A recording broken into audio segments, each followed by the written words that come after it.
Hello and welcome everybody to another episode of Small Talk with Shibby, my LCS post-game interview content. I am joined by 100 Thieves Busio after an unfortunate loss.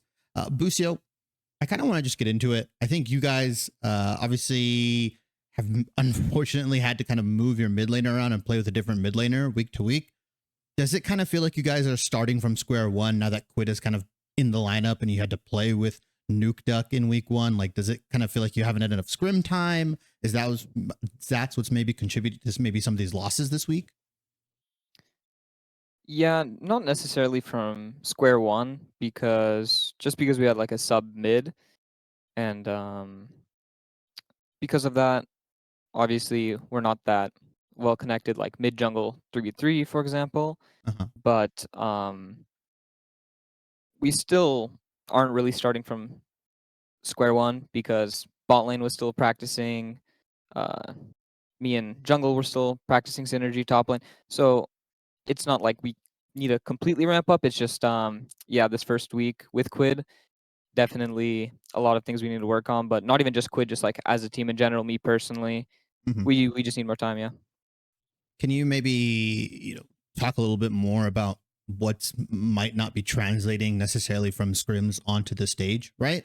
I think just talking to other teams, talking with other players and stuff, they've had you rated pretty well, even with your new mid laner coming in with Quid. Your bot lane obviously is very highly rated. Obviously, someday and closer as a top jungle, very very good. Can you maybe expand a little bit more?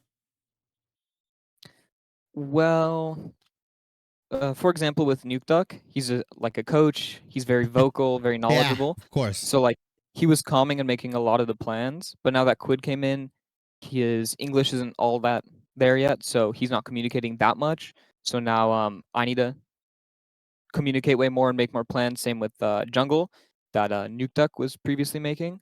So yeah, just need to like readjust honestly like everything about our play, our macro, and yeah, that'll take some time because like today, for example, on like the first dragon, we maybe the second, we didn't have good like clear plans about like which way we're contesting. Are we fighting through bot? Are we fighting through mid? We kind of had like just not a really solid plan, and that probably wouldn't happen if we had Nuke Duck. But it's not Quid's fault at all. It's like personally, it's mine probably. Like I could be doing that stuff, for sure. So yeah, just need more time. Need to keep improving. It sounds like, obviously in the previous split as well, it feels like Bjergsen and Doublelift on previous rosters have been very vocal individuals on their teams. Obviously, with him leaving in the mid lane, obviously you have an import Korean mid laner who's still working on his English, like you mentioned. You've already said that you've kind of had to step up in that shot calling role. Has Doublelift or an end or closer been kind of stepping up in that main voice kind of role? I know in most teams, everybody's feeding important information, but who's the individual or who are the individuals that are kind of drowning out some of the extra noise and saying, hey, we're going to set up for this objective. We're going to set up for this bear and we're going to turn if they come. Is that up to you and closer? Is that something that Doublelift has kind of taken because he's such a big veteran presence? Like, how does that kind of work? hmm I don't know how it is on other teams, but usually like the support and jungle are like the moving pieces, Yeah. and they're the people that should be shot calling these situations and calming like which lane we're playing through because we have all the information. We're not stuck in a lane CSing. We can look around, do all that stuff. So yeah, normally it's closer, but I definitely need to improve my part in that and just give the team more direction. And you've now played a full split with Doublelift as kind of your bot lane partner, and he's played with a lot of different supports, right? Legendary ones, obviously Core JJ, Afromu, all these guys, like Bio. I mean, the list goes on. How has he been instrumental in kind of improving your game, right? Obviously, you swapped from mid lane to support back in, I believe, 2021. You've played your first full split, last split in the LCS level. How has he kind of been in helping that adjustment and helping you as a support player? Well, he's just infinitely helpful because he knows like all the matchups because he's played all of them over the years. So very knowledgeable. Like out of the game, he's just very wise because he's so experienced, so successful. Just he knows almost everything, knows what's right, knows what's wrong. Just and he can pass it on, teach it to me.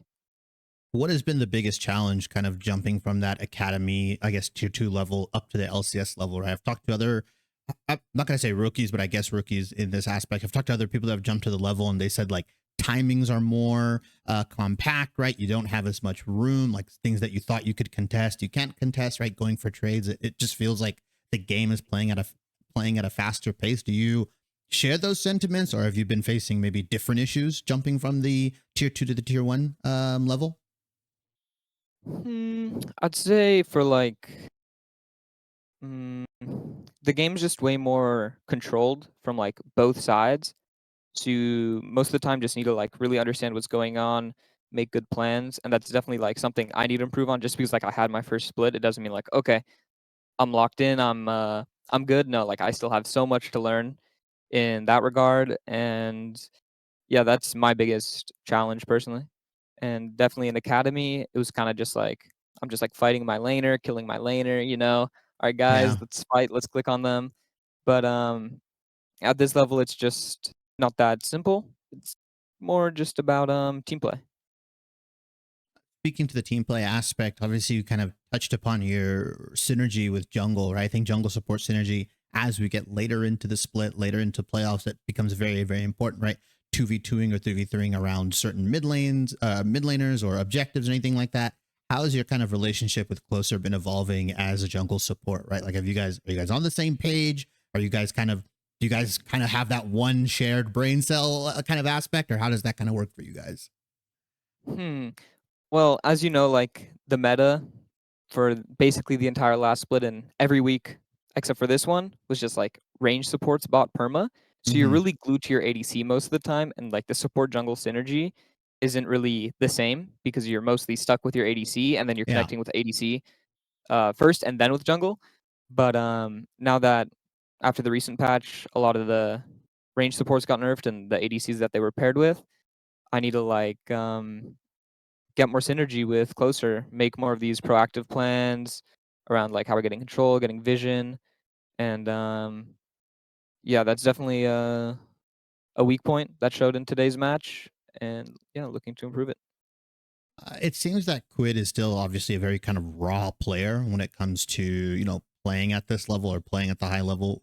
Specifically in your team, what do you think, at least in scrims, that Quid does maybe differently or really, really well that other mid laners maybe haven't? Obviously, you have some insight on that role back then. Like, does Quid, in your mind, have like, obviously, like those aspects of like, that solo kill, like very, maybe you could argue like Jimenez style mid lane, or is he more that control, that more Bjergsen style that you're kind of obviously played with last split? As you said, he's a young raw player, and it definitely shows in his play. He's always looking aggressive, looking to Yeah. fight, getting creative. So definitely not the controlled style, more the aggressive. Let's kill these guys. This guy's no flash. Let's go, go, go. And he doesn't even need his team to do it. He'll just be doing it solo because he knows when it's time to fight. He knows how to push his advantage. So yeah, that's definitely very refreshing. Uh, can you maybe highlight? Obviously, you have Nukeduck as a coach now. Clearly, his impact was felt when he played with you in week one. You said he was very vocal when it comes to like having him as a coach and having him kind of reviewing your games, reviewing your team as a whole. Well, obviously, he's a very legendary and respected player as well. What does he provide to your team that you may not have had in previous lineups before with other coaches? Mm. Well, obviously my career's been short, so I haven't had many Yeah, coaches. yeah, you can speak But to academy if you want, right? If you, yeah, yeah. yeah. But he's definitely very unique because he thinks how he thinks, and he's not afraid to like argue against literally every other player in the room and state his opinion. There's a lot of like cope going on sometimes with like players and what they think in the game Mhm. because of just like what makes sense. But Nuke Duck really is just very like practical with everything.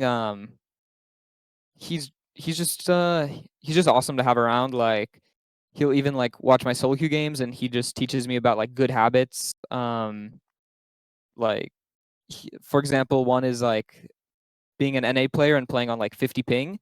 A lot of like habits you develop around like your reaction time is more like predictive because you have higher ping. But he's saying like obviously like people that practice on low ping, they're like can react better. So Nukeduck just makes sure like I break that solo queue habit, and when I'm playing scrims, when I'm on the 0 ping, I'm strictly playing reactively to dodge skill shots, to flash things. Just like that's a thing that usually coaches don't really teach you because that's like a small micro aspect of the game. But maybe because it's a player, because he was a player, or maybe that's just how he is. He's like teaching me these things that normally I don't think coaches really teach, but it's very impactful and very helpful. It sounds like he's very hands-on with this, I guess, coaching method, right? And he's, he's willing to kind of argue his point, and obviously he has that respect of that kind of being a pro player, playing at the high level. When you talk to him, maybe arguing one of his points, is it more draft centric? Is it more like coping in regards of like, hey, I think this champion's really broken because it just beat me in scrims, and he's like, no, it's not, you're just bad? Like, how does the conversations happen? Is it, you said it's a lot more candid, it's a lot more honest, probably? Mm-hmm. Yeah, definitely very honest. It's not really that he's like arguing. He just has like a strong point. If you like think a different way, he's like, oh, whatever. Like I can't change how people think. But I'll give you an example. Like if there's like a couple LCS games that we play and we're losing with a certain champion, and like the players are saying, oh, I don't think the champion's that good. Nukeduck would just be like, that's because we played it wrong, not because the champion's not good. Just like something like that. And he's very like rigid, but like very respected, and yeah, just very intelligent. But of course, it's a good contrast with other coaches because you need a coach that's less like that, and it just complements very well. Um, just yeah, it works very well. Final question. It sounds like even though you guys are obviously losing a lot of your games, it sounds like the overall energy, I guess the vibe, you could say, you guys are still very positive. Obviously, I think I went through your Twitter. You posted a clip of like Doublelift failing the flash, right? Stuff like that. The overall energy in the environment, is your team kind of more focused on the long haul, like being a more, I would say, diverse team getting to that playoffs point? Because that's when I feel like your roster will really start kind of taking off, obviously with the experience and best of fives versus best of ones. Is that mentality kind of there? It doesn't seem like you guys are very worried. Um, well, we should be worried because we're losing a lot of games, but there's no point being like overly like pessimistic because what happened happened, and we're definitely a team that has more scaling aspects. So we just got to do what we can from this point onward. Just like, as I said, just like keep improving. Me personally, definitely, if I improve a good amount, like these games would be won. So yeah, no reason to be too down. All right. Thank you so much, Busio. Any final message to the 100 Thieves fans that could be tuning in? Well, thank you guys for supporting us. We will continue working hard and results will come.